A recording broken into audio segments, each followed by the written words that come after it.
بسم اللہ الرحمن الرحیم۔ السلام علیکم ناظرین، میں ہوں شاہد جاوید ڈسکوی، آپ دیکھ رہے ہیں میرا یوٹیوب چینل۔ ناظرین، 5 فروری کا دن ہر سال کشمیریوں کے ساتھ اظہار یکجہتی کے لیے بڑے اہتمام کے ساتھ منایا جاتا ہے۔ گو کہ اس دن کا کوئی حوالہ کشمیر کی خون آلود تحریک یا اس کی تاریخ میں نہیں ملتا۔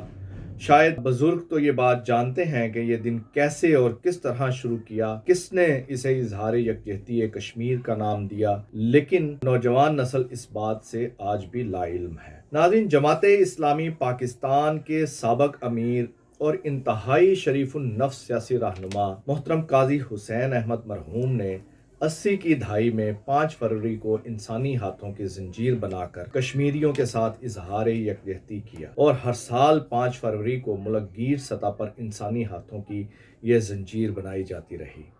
مقبوضہ کشمیر کے مسلمانوں کو یہ اطمینان دلایا جاتا تھا کہ پاکستان کا بچہ بچہ آزادی کی اس تحریک میں آپ کے ساتھ کھڑا ہے۔ بعد ازاں حکومت پاکستان نے بھی یہ دن منانا شروع کیا، اور تب سے اب تک ہر سال یہ دن سرکاری سطح پر یکجہتی کشمیر کے طور پر منایا جاتا ہے۔ آج بھی ملک بھر میں کشمیریوں کے حق میں جلسے، جلوس، ریلیاں اور سیمینارز کا انعقاد جاری ہے۔ کراچی سے خیبر تک پورا ملک کشمیر بنے گا پاکستان کے نعروں سے گونج رہا ہے۔ ناظرین، کشمیر کی کہانی 2-4 برس کی بات نہیں ہے، بلکہ کم و بیش 8 دہائیوں پر محیط بھارتی مظالم اور استبداد کی طویل داستان ہے، جو ختم ہونے کا نام نہیں لے رہی۔ معاملہ اس وقت شروع ہوا تھا جب تقسیم ہند کے نتیجے میں پاکستان دنیا کے نقشے پر ابھر کر سامنے آ چکا تھا۔ انڈیپینڈنس ایکٹ کی روح سے تمام ہندوستانی ریاستیں تاج برطانیہ کے راج سے آزاد ہو چکی تھی۔ اسی روز ریاستوں کے متعلق تمام معاہدے اور سمجھوتے بھی ختم ہو چکے تھے، اور ہر ریاست کو یہ حق دیا گیا تھا کہ وہ اپنی مرضی کے مطابق پاکستان یا بھارت کے ساتھ الحاق کر سکتی ہیں۔ الحاق کے اس عمل کے ذریعے زیادہ تر ریاستوں کے معاملات خوش اسلوبی سے طے پا گئے تھے، تاہم ریاست جوناگڑھ، حیدرآباد اور جموں و کشمیر کے الحاق کے متعلق پاکستان اور بھارت کے درمیان تنازع کھڑا ہو گیا۔ بھارت نے ہٹ دھرمی کا مظاہرہ کرتے ہوئے ابتدا میں ہی جمہوری رویوں کو فروغ دینے کے بجائے ریاست جوناگڑھ اور حیدرآباد میں اپنی فوجیں داخل کر کے ان دونوں ریاستوں پر زبردستی قبضہ کر لیا تھا۔ ریاست جموں و کشمیر کی 80% سے زائد آبادی مسلمان تھی، لیکن بدقسمتی سے وہاں کا راجہ ایک ہندو تھا۔ ریاست کا زیادہ تر علاقہ جغرافیائی لحاظ سے پاکستان کے ساتھ ملا ہوا تھا، اور وہاں کی آبادی کیونکہ 80% مسلمان تھی، اس لیے عوام کی اکثریت بھی پاکستان کے ساتھ الحاق کی خواہش مند تھی، جبکہ راجہ عوام کی خواہشات کے برعکس ریاست کا بھارت کے ساتھ الحاق کرنا چاہتا تھا۔ یہ تھی وہ بدنیتی جس نے تحریک آزادی کشمیر کو جنم دیا، اور 1.5 لاکھ انسانوں کا لہو بہہ جانے کے بعد بھی یہ تحریک اپنی منزل کی جانب آج بھی رواں دواں ہے۔ کشمیر اور اہل کشمیر کا پاکستان کے ساتھ لازوال رشتہ ہے، جس کی بنیادیں فطری طور پر، تاریخی طور پر، روایتی طور پر، علمی، ثقافتی، مذہبی، جغرافیائی، دفاعی، معاشی اور سیاسی رشتوں پر قائم ہے۔ بارش کا ایک قطرہ کشمیر کی سرزمین پر گرتا ہے تو وہ پاکستان کے چاروں صوبوں کو سیراب کرتا ہے۔ وادی کے جواں سال فرزندوں کا لہو جب کشمیر کی سرزمین پر گرتا ہے تو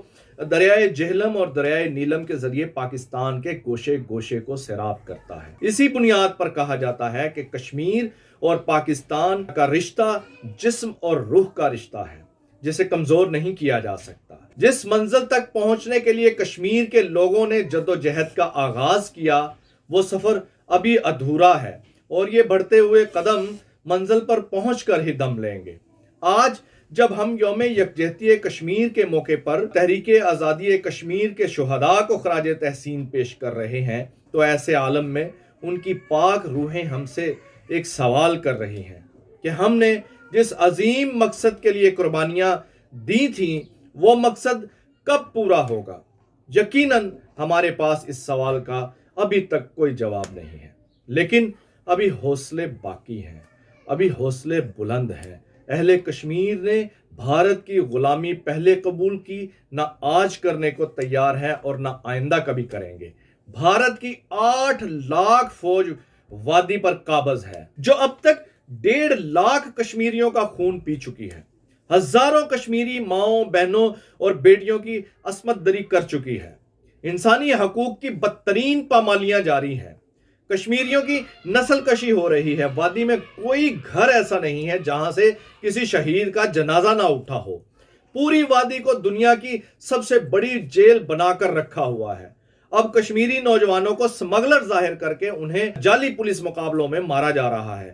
یہ بھارت کی درندہ صفت فوج اور پولیس کے مظالم کا ایک نیا طریقہ ہے۔ اقوام متحدہ اور نام نہاد عالمی قوتیں ان مظالم سے لا علم نہیں ہیں، لیکن جان بوجھ کر چشم پوشی سے کام لیا جا رہا ہے، جان بوجھ کر خاموشی اختیار کی جا رہی ہے۔ انہیں بھارت ایک بڑی مارکیٹ کے طور پر تو دکھائی دیتا ہے، 1.5 ارب انسانوں کی مارکیٹ، لیکن کشمیر میں بہنے والے انسانی لہو پر ان کی نگاہیں نہیں پڑتی۔ ان تمام تر مصائب اور آلام کے باوجود آج بھی کشمیریوں کی تیسری نسل آزادی کا علم بلند کیے ہوئے ہے۔ وہ بھارت کی غلامی کسی صورت قبول کرنے کے لیے تیار ہی نہیں ہے۔ وہ شہدائے تحریک آزادی کشمیر کے خون کا بدلہ لینے کو مچل رہے ہیں۔ بھارتی فوج کے ظلم و ستم بھی انہیں زیر نہ کر سکے۔ ان کے جذبے جوان ہیں اور کشمیر کی آزادی تک اسی طرح انشاءاللہ توانا اور جوان رہیں گے۔ اس جدوجہد میں پاکستان کے 22 کروڑ عوام اور افواج پاکستان ان کے شانہ بشانہ کھڑی تھی، کھڑی ہے اور کھڑی رہیں گی انشاءاللہ۔ مسئلہ کشمیر کے حوالے سے یہ ہمیشہ ایک پیج پر دکھائی دیے ہیں۔ اگر کوئی دور کھڑا نظر آیا ہے تو پاکستان کی سیاسی حکومتیں اور جماعتیں۔ اہل کشمیر کو ذاتی مفادات کے گرداب میں پھنسے ان پاکستانی سیاستدانوں سے شکوہ ہے جنہیں اقتدار ملتا ہے تو وہ بھارت کے ساتھ دوستی کی پینگیں بڑھانے کو ترجیح دیتے ہیں۔ کشمیریوں کے قاتل نریندرا مودی اور اجیت ڈوول کو اپنا مہمان بنانے کو ترجیح دیتے ہیں۔ بھارت سے تجارت کے بہانے ذاتی تعلقات استوار کرتے ہیں۔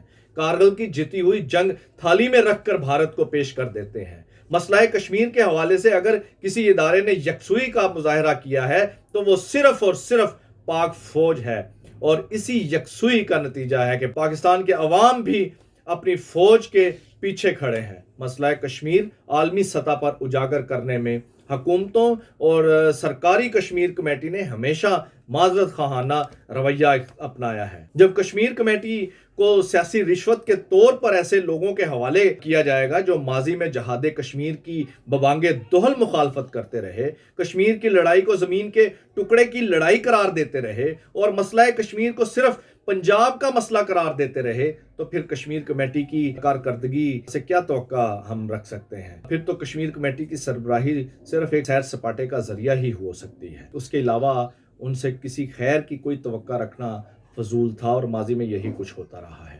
قائد اعظم محمد علی جناح نے کشمیر کو پاکستان کی شہرک قرار دیا ہے۔ اس کی حفاظت پاکستان کی حفاظت ہے۔ پاکستان اور پاکستانی قوم کشمیر کی آزادی تک تحریک آزادی کشمیر کی اخلاقی اور سفارتی حمایت جاری رکھے گی۔